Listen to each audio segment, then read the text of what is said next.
नमस्कार दोस्तों, PSC fact में आप सभी का बहुत बहुत स्वागत है। आज हम 1 से 4 अक्टूबर तक के करंट अफेयर्स को देखेंगे। तो चलिए हम अपना टॉपिक शुरू करते हैं। नीता अंबानी को किस अवार्ड से सम्मानित किया गया है? तो ग्लोबल लीडरशिप सम्मान से। अगला प्रश्न है, किशोरों के लिए मानसिक स्वास्थ्य के किस ऐप को लॉन्च किया गया? तो कवच।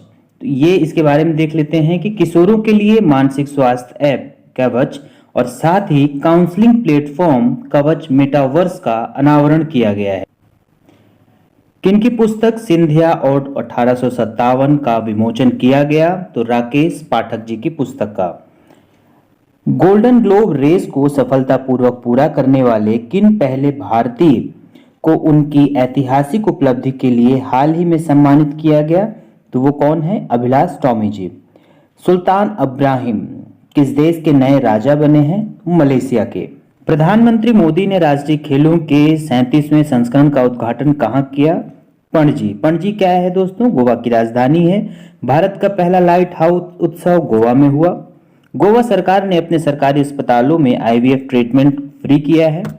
गोवा के मुख्यमंत्री ने the diversity Atlas of मायम village का अनावरण किया। गोवा दुनिया की सबसे बड़ी राष्ट्रीय पुरुष प्रतियोगिता की मेजबानी करेगा। ईबी ने किस देश को $400 मिलियन के नीति आधारित ऋण को मंजूरी दी है?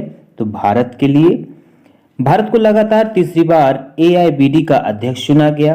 तो दोस्तों ये जो रेड में है वो कुछ भारत से संबंधित कुछ महत्वपूर्ण फैक्ट हैं जिनके माध्यम से हम आपका रिवीजन करवा देते हैं और जो पुराने करंट अफेयर में बातें चल रही होती हैं। जैसे भारत आईसीसी के तीनों फॉर्मेट में नंबर 1 है, नंबर 1 बना। भारत लगातार छठे महीने उभरते बाजार में शीर्ष पर रहा। वनडे इतिहास में 3000 छक्के लगाने वाली दुनिया की पहले क्रिकेट टीम भारत बनी। भारत ने 8वीं बार एशिया कप खिताब जीता। भारत ने संवादात्मक भुगतान के लिए हेलो यूपीआई लॉन्च किया। पैटर्न बस्टर हैकथॉन 2023 की शुरुआत कहाँ हुई दोस्तों? तो नई दिल्ली में। डार्क पैटर्न क्या है दोस्तों? अगर हम इसकी बात करें तो डार्क पैटर्न वो चीज उस कॉन्सेप्ट को कहा जाता है जिसमें कोई डील इस तरह से प्रस्तुत की जाए कि बस ये तुरंत ही खत्म होने वाली है या अगले 1 घंटे में खत्म होने वाली है, तो इनको डार्क पैटर्न से जाना जाता है। किसने 16वें शहरी गतिशीलता भारत सम्मेलन का उद्घाटन किया? तो हरदीप सिंह पुरी जी ने। फॉरेस्ट फायर एंड सर्टिफिकेशन पर यूएन फोरम की मेजबानी कौन सा देश कर रहा है? भारत। किस राज्य सरकार ने जय भीम मुख्यमंत्री प्रतिभा विकास योजना शुरू की है? दिल्ली सरकार ने। कुछ दिल्ली से महत्वपूर्ण फैक्ट दोस्तों ये हैं कि विश्व की सबसे ऊंची नटराज प्रतिमा दिल्ली में स्थापित की गई है। नई दिल्ली में राजघाट पर महात्मा गांधी की प्रतिमा का अनावरण राष्ट्रपति जी ने किया। जियो मायमी फिल्म फेस्टिवल 2023 कहां शुरू किया गया? मुंबई में। किस राज्य के मुख्यमंत्री ने स्वयं पूर्ण ई बाजार लॉन्च किया है? तो गोवा के मुख्यमंत्री जी ने। कौन भारत में आईफोन का उत्पादन शुरू करने जा रहा है? तो टाटा समूह। टाटा समूह के माध्यम से ही आईफोन अब भारत में भी मैन्युफैक्चर होगा। वार्षिक उत्सव मेरा हैंचो गवा कहाँ मनाया गया? तो मणिपुर में। मणिपुर से संबंधित कुछ महत्वपूर्ण फैक्ट ये रहे। 5 दिवसीय यानसंग उत्सव मणिपुर में मनाया गया। मणिपुर के राज्यपाल ने प्राकृतिक खेती पर अंतर्राष्ट्रीय सम्मेलन का उद्घाटन किया। केंद्रीय गृह मंत्री अमित शाह ने 120 फीट ऊंची पोलो प्रतिमा का उद्घाटन मणिपुर में किया। मणिपुर गान नगाई उत्सव मनाया गया है। किसने warrior on wheels wheelchair to Padmashri पुस्तक का विमोचन किया? तो मनोज सिन्हा जी ने। ओडिशा के नवनियुक्त राज्यपाल के रूप में किसने शपथ ली है? तो रघुवर दास ने। पीएम मोदी द्वारा स्टीम इंजन वाली किस राज्य की पहली हेरिटेज ट्रेन का शुभारंभ किया? तो गुजरात में। 1 नवंबर को निम्न में से किस राज्य का स्थापना दिवस मनाया जाता है? मध्य प्रदेश का। भारतीय अर्थशास्त्र और संबद्ध विज्ञान संघ के 4थे वार्षिक सम्मेलन का आयोजन श्रीनगर में किया गया। भारतीय तटरक्षक अधीनस्थ अधिकारियों के सम्मेलन का 6ठा संस्करण नई दिल्ली में आयोजित हुआ। चित्रकूट के तुलसी पीठ में 3 पुस्तकों अष्टाध्यायी भाष्य, रामानंदाचार्य चरितम और भगवान श्री कृष्ण की राष्ट्रलीला का विमोचन किसके द्वारा किया गया? तो प्रधानमंत्री श्री नरेंद्र मोदी जी के द्वारा। प्रधानमंत्री नरेंद्र मोदी द्वारा चित्रकूट के तुलसी पीठ में 3 पुस्तकों का विमोचन किया। इसके विषय में कुछ और बातें हैं कि अष्टाध्यायी भारत की भाषा विज्ञान, भारत की बौद्धिकता और भारतीय शोध संस्कृत का हजारों वर्ष पुराना ग्रंथ है, क्योंकि इस ग्रंथ में भाषा के व्याकरण और विज्ञान के संक्षिप्त सूत्रों में समाहित किया गया है। तुलसी पीठ मध्य प्रदेश के चित्रकूट में एक महत्वपूर्ण धार्मिक और सामाजिक सेवा संस्थान है। इसकी स्थापना जगत गुरु रामभद्राचार्य जी ने 1987 में की थी।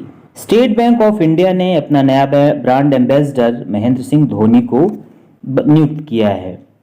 तो महेंद्र सिंह धोनी पूर्व क्रिकेटर, भारतीय कप्तान रह चुके हैं, भारतीय क्रिकेट टीम के कप्तान। ब्रांड एम्बेसडर के रूप में धोनी बैंक के विभिन्न प्रचार अभियानों में महत्वपूर्ण भूमिका निभाएंगे। भारतीय स्टेट बैंक सार्वजनिक बैंक है दोस्तों। भारतीय स्टेट बैंक ऑफ इंडिया या स्टेट बैंक ऑफ इंडिया के अध्यक्ष दिनेश कुमार खारा जी हैं।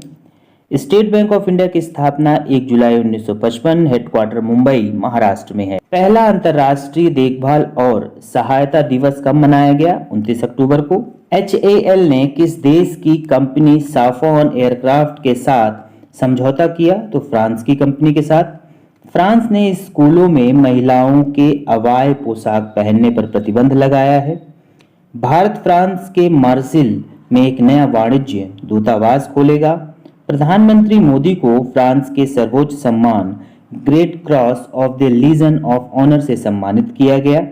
फ्रांस की सैन्य परेड बैस्टिल डे परेड में प्रधानमंत्री मोदी को विशिष्ट अतिथि के रूप में आमंत्रित किया गया। किस देश की जन्म दर में रिकॉर्ड गिरावट दर्ज की गई है? तो इटली में। North east India festival Italy में आयोजित किया गया। 18वीं शताब्दी की तमिल पांडुलिपियां इटली में खोजी गईं। इटली के पूर्व प्रधानमंत्री सिल्वियो बर्लुस्कोनी का 86 वर्ष की उम्र में निधन हुआ। इटली के माउंट एटना ज्वालामुखी में एक बार फिर विस्फोट हुआ है।